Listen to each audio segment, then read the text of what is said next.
Percy and Harold. Percy worked hard at the harbour.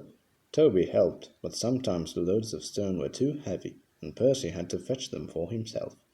Then he would push the trucks along the quay to where the workmen needed the stone for their building. An airfield was close by, and Percy heard the aeroplane zooming overhead all day. The noisiest of all was a helicopter, which hovered, buzzing like an angry bee. "Stupid thing," said Percy. "Why can't it go and buzz somewhere else?" One day Percy stopped near the airfield. The helicopter was standing quite close. "Hello," said Percy. "Who are you?" "I'm Harold. Who are you?" "I'm Percy. What whirly great arms you've got!" "They're nice arms," said Harold, offended. "I can hover like a bird. Don't you wish you could hover?" "Certainly not. I like my rails, thank you." "I think railways are slow," said Harold in a bored voice. "They're not much use and quite out of date." He whirled his arms and buzzed away.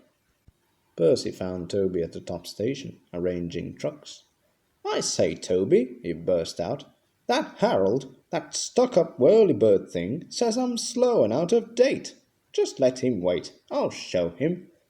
He collected his trucks and started off, still fuming. Soon, above the clatter of the trucks, they heard a familiar buzzing. "Percy," whispered his driver, "there's Harold. He's not far ahead. Let's race him."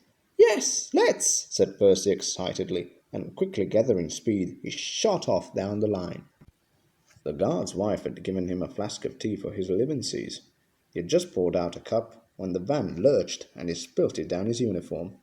He wiped up the mess with his handkerchief and staggered to the front platform.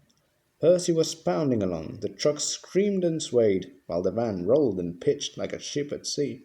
"Well, I'll be a ding-dong-danged," said the guard. Then he saw Harold buzzing alongside and understood. "Go it, Percy!" he yelled. "You're gaining!" Percy had never been allowed to run fast before. He was having the time of his life. "Hurry, hurry, hurry!" panted to the trucks. We don't want to," they grumbled. But it was no use. Percy was bucketing along with flying wheels, and Harold was high and alongside.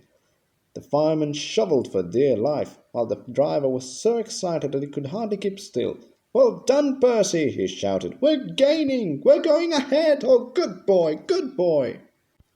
Far ahead, a distant signal warned them that the wharf was near. Shut off steam, whistle, "Beep, beep, beep! Brakes, guard, please!" Using Percy's brakes too, the driver carefully checked the train's headlong speed. They rolled under the main line and halted smoothly on the wharf. "Oh dear," groaned Percy. "I'm sure we've lost." The fireman scrambled to the cab roof.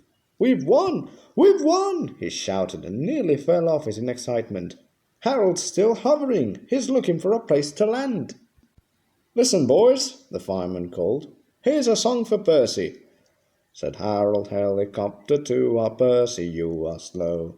Your railway's out of date and not much use, you know. But Percy with his stone trucks did the trip in record time, and we beat that helicopter on our old branch line." The driver and guard soon caught the tune, and so did the workmen on the quay. Percy loved it. "Oh, thank you," he said. He liked the last line best of all.